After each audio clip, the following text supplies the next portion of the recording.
My name is Alma. My name is Chelsea. And we're here for What Are You? Hey, what's going on, everybody? It's Ray. We're about to start this show, so let's get on to it. What's up, everybody? Hi. Hi, everyone. So welcome back. We are at season 2 of our podcast, What Are You? We're happy to be back. So we have a couple familiar faces, or I guess voices for some of you who are just listening. But just to reintroduce myself, my name is Alma. I'm a graduate student at CU Denver, going for the HESA program, which is Higher Ed and Student Affairs, and I identify as biracial, Black, and Mexican. Hello, everybody. I hope you guys remember me. If not, I feel hurt. I identify as Ray for short, Ray. I am biracial. I am Colombian and Panamanian, so Black and Hispanic. Sorry, I forgot to turn on the record button on the computer. It's all good. We'll start with You me. start. Yeah. Hello, everybody. I hope you guys remember my voice yet again. My name is Ray for short. I'm a grad student at CU Denver, going for my couples and family track, being a couples and family counselor, and I identify as both Black and Hispanic. To those of you who are listening, sorry, I forgot to hit the record button, but my name is Alma. I am on the HESA track, Higher Education and Student Affairs for grad school, and I identify as Black and Mexican. Hi, everyone. I'm new to the group. My name is Chelsea. I identify as Indonesian, which is an Asian ethnicity group. And I am also monoracial, or what now people are calling it in academia is singular identity. I just learned that in class today in my multiracial families and communities. Hey, I learned something, yes. There you go. You learn something at school every day. And I'm here today to share space with both Ray and Alma. And I am studying ethnic studies and public health, and this is my undergraduate senior year. Hey! Yes. Woo! Woo! Congrats. So we're super happy to be back to our podcast, What Are You? Just talking about the different experiences that college students face within higher education systems. And our topic for today is first day back to school. We know it's been A good 4 weeks. A good chunk in. Yeah, we're in 4 weeks in, but nonetheless, like a lot of people just started college for the first time, or they transferred to CU Denver for the first time, or transferred to whatever school for the first time. And so being a multiracial or multi-ethnic person, I feel like we get a lot of those questions again of like, oh, what are you? And just being in a new environment, having to adjust to that and reintroduce ourselves all over again. So, Ray, you've been to 3 different schools? So I went to Northern Virginia Community College, home of the Owls. Hoot hoot! Where, community college in itself is just like a diverse group of people, both like young and old. And being in Northern Virginia, which is like more like just liberal, democratic, environment, there's just a lot of like acceptance. And then I shot myself off to Harrisonburg, which is close to Charlottesville, Southern Virginia, where it's primarily a white-dominated, university. So it's very like odd being like, oh wow, like I'm the only one with an afro. Okay, let's keep it rolling. So definitely that feeling of like outsideness really came into play during that time. And then I just became a big boy, and then I was like, I'm gonna find my people and be like, hey, who likes pupusas? And they're like, did you say pupusas? And I just found friends throughout my like college career, and then once I came to Denver, I was super excited because our program like enforces like multicultural awareness and competency, and definitely coming here like I've been able to see so many departments kind of like thrive in that, and just kind of like spread the word of like, hey, like, if you identify with this, come with us, and we'll like, let you be accepted within the university. So I'm really happy about that. Yeah. But just all different pipes. Yeah. Yeah. So I have only been to 2 schools. I went to University of Missouri, which was a predominantly white institution. And so not that many people that looked like me. I mean, there was still like, we had like the Gainesville Black Culture Center and our Multicultural Center. So a big difference between here at CU Denver and Mizzou is the Latinx population. Yeah. There's like a very, very, very small Latinx population at Mizzou. Like, I moved from being in Aurora, Illinois, which is mainly Latinx people, and then moving to the middle of Missouri where there's no Mexican grocery stores and they have no idea what that is, and that was like, whew, alright. It's like, we're gonna get tortillas. It's and like, for what? Walmart. And you're like, oh. Do you have corn? No. I'm like, okay. Do you have masa? It's like, mass? What? And you're like, we have mass on church. And you're like, okay, moving on. But yeah, and then so switching here and seeing so much more diversity within the student population was a big change for me, but a good change for me. But yeah, I mean, with going to a new location comes with people either asking what I am in hopefully the right way, but usually not. It's usually that like, what are you? Yeah. You look so different. Yeah. I feel like the question has gotten like better and better throughout the years. But I agree. like, I definitely remember like the first time that people were like, wait, you're not black? I was like, whoa, hold on guys. Like, don't take my card away too quick. Like, let me explain. And I'd have to go explain. But people would be like, oh, alright. Yeah. And I'm like, wow, I just felt so much judgment from that. Yeah. And they'd be like, we'll put you in the specialist cases. So I had to fill out like form A202, and then I had to go to the DMV and be like, hey, here I am. Like, it's crazy. Yeah. You know, it's a lot of explanation and like talking and stuff. And Yeah. a lot of code switching here and there, you know, which we'll talk about more into the weeks ahead. But yeah, you know, I definitely think like by the time we got to graduate school, it was an easier like conversation. I think there was one girl who was like, what ethnicity are you? And I was like, whew, let me take you out on a date. Okay. Like, I've never been complimented so well. But yeah. Chelsea, what's your experience? So I graduated from Community College of Denver, which is right here in the heart of downtown Denver. Hey. Yes. I was just completing my gen eds and transferred to CU Denver back again. I have a whole academic history. Like I'm willing to share, but that's like another time. Like not on this podcast. But I first encountered the terminologies multicultural, multiracial when I met Marika. Actually. Shout out Marika!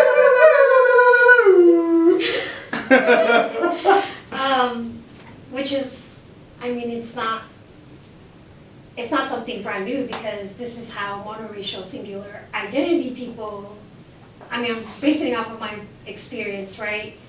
And so we live in a monoracial society and we have normative values and policies that are only catered to monoracial identities.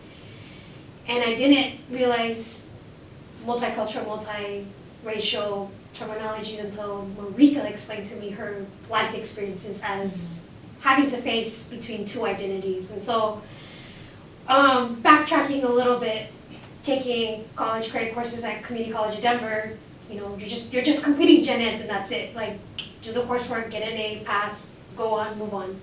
That's the whole deal.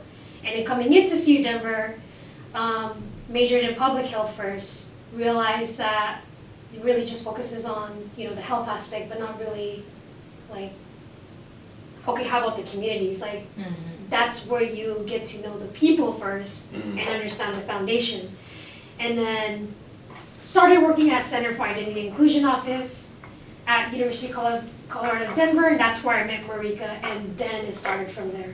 And so I was like, wow, I need a lot to learn. That's my time to educate myself, and I feel like this is a responsibility that monoracial singular identified people need to take on as a role on a day-to-day basis, because some way or one way or another in the future, our normative values and cultures will shift into being multicultural, multiracial, normative, as it being a normative thing. Yeah. Dang. Preach it, man. Like, that was beautiful. You got it. Yes. This is why we got a new member on the team, y'all. Just kidding. Marika and Kiana graduated. We're very proud of them. They have not been replaced. We still love y'all, Yeah. you know. Hopefully y'all listen. Hello. You're here with us this year. Yeah. But yeah, so like, but the good thing with like having this community here with the podcast and stuff is that we are able to get a monoracial point of view, although or singular identity point of view. She does not speak for everyone. Yeah. Let's make that clear. 100%. But I mean, we all are people of color, and so we do still face similar things regardless of being multiracial, multi-ethnic, or Mono. singular identity. Is Yeah. singular identity? Yes. Yes. Yeah. So I don't know. So what have been, because I think we all have at least some similar experience of someone being like what are you and stuff, because we don't typically look like one race or one race that they recognize from like the majority. Yeah. And so like what have you all's experience like coming here to see you Denver, like your first time, and people being like, what are you? Like what's usually your reaction? What do you say? I think my first reaction was last year when I moved here. I went to a bar and a girl was like hypnotized by my hair. And I don't want to brag or anything, I really have good hair, you know what I mean? But, you know, I have a high top fade, if everyone knows what that is. It's kind of like a Will Smith type hair, you know.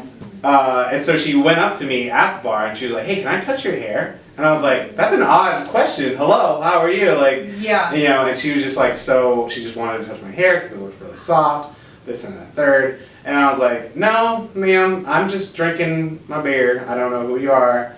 You know, please leave. Like, or just like, I'm gonna turn around now, and I hope that you don't, you know, set those claws out. But, you know, it's understand that. Also, coming from the East Coast, where it's primarily El Salvadorian, Peruvian food, I'm getting into like Mexican chicken and like understanding what green chili is and like just chili in general and like just the different like cuisine that I love food, like I'm gonna eat it. So just understanding that and just like understanding those kind of differences definitely has just like made my like experience here, you know, so much better. And just eating, you know, gorditas and like, you know, just a little poison, you know, like refried beef. You know, I'm getting myself hungry, but yeah, yeah. But you know, just understanding that has just made my life so much better. Yeah. What about you, Chelsea? Can you rephrase the question again? Yeah. So like, what has your experience been like when you did come to see Denver? I guess the last time when you started again. I don't know. When you came to see Denver, and people asking like, what are you, or asking about your ethnicity. Okay. So I'm very light skinned for my ethnic group, because we're near the sun and Equator. yeah. Yeah. Very dark skinned. Yeah. And my cousins are way darker than I am, and they envy my skin. So there is a lot of colorism within my culture, and I can say that's true because I grew up in a household with guardians and, you know, just like close relatives that tell me like, oh, you can become a model with your fair skin tone color because the dark skinned girls don't, you know, get anywhere, just like do a simple job, you know, at the bakery or picking up boxes or something like that. So they were like trying to push me into going into that media outlet, right? And I mean, I was super young. Yeah. But then growing up,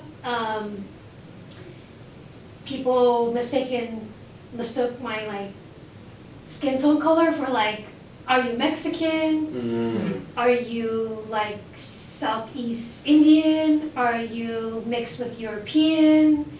That was very common, like my first year in college. Yeah.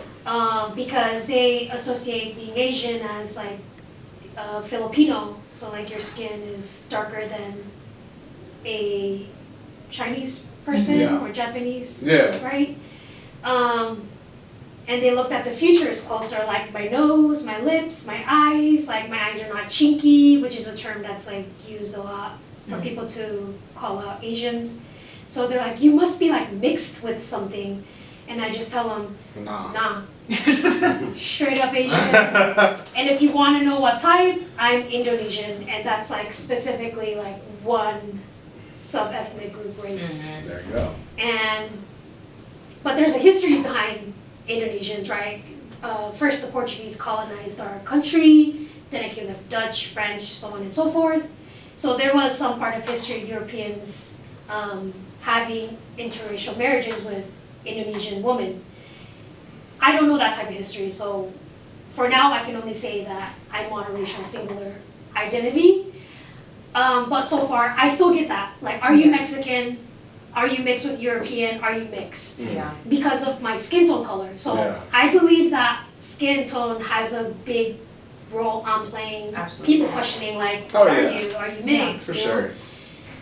But it's more than that. It's more than skin tone color. It's, and skin tone color doesn't define like Your race. your race. Yeah. Or your ethnicity. Yeah. Yeah. 100%. No, I definitely agree with that. We even talked about that in split stories, like briefly, and Comadre Circles briefly, like just talking about like not looking like what people expect you to look like when you tell them what your race or ethnicity is. Yeah. Like I grew up with that, not just being multiracial, but like even my parents. Like my dad looks phenotypically more black. Same. But he can speak Spanish like nobody's business, and Yeah. like it really throws people off, and they're like, oh well, you don't look Mexican, and he's like, there are plenty of Mexicans who look like me. And the same thing with my mom. She's very, very fair skinned, I guess like white passing and stuff. And again, people don't know that she speaks Spanish, and they tell her the same thing, like, wow, you don't look Mexican, and she's like, yes I do. Yeah. I actually really do. Yeah. And so it's definitely a weird thing to go by, and almost like a weird question to ask. I feel like when you go back to, or when you go to a new setting, I know that for myself, I already kind of mentally prepare myself for the questions. Because I know they're coming. Yeah. Like, they're coming regardless, and I'm Yeah. just like, whether I want them to or not, they're gonna be like, oh, what are you? Like, Oh, what, your name doesn't match your name doesn't like match how like you look or something, like, or like no one's ever said like your name doesn't match where you look. Yeah. But that's like what I get from people. But like people being like, oh, like you're where does your name come from and stuff like that. Like what in you has like your name? Because my name is Alma Ramos. Yeah. But they see like my braids or like my curly hair or anything Yeah. like that, and they're like, something's different. Yeah. I'll roast people sometimes. Like they'll be like, "Oh, what are you?" And I'll be like, "I'm a boy." Like me, like I'm like ready to go, and they're like, Human. "Yeah." It's like I'm an American, like. And I think that's sometimes like you kind of have to make that levelly joke. Yeah. And then they're like, "Yeah, but what are you?" And I'm like, Yeah. "I just said it. It's like I'm a Pokemon trainer. Like, what do you want me to say?" and stuff like that. But yeah, just understanding the question and like getting ready to be to answer it to the fullest of your extent or not. It's totally up to you. It's your choice. Yeah. Freedom. Freedom. And how you respond back to people's questions is your own time and your how comfortable you are doing it, and also your response is valid. Yeah. It's coming Absolutely. from you, and it's your personal experience. Yeah. And don't let anyone tell you what's not valid and valid. Exactly. I'm so happy to have Chelsea on the show. There you go. Yeah. She's about to like Chelsea's lay gonna be everyone down. She's gonna be like, throw the cards. You guys are gonna be This is listening, just actually clapping happening. to nothing Yeah. in the library. But yes, we're We gonna have be to doing cut it this. short Yeah. because Ray has class.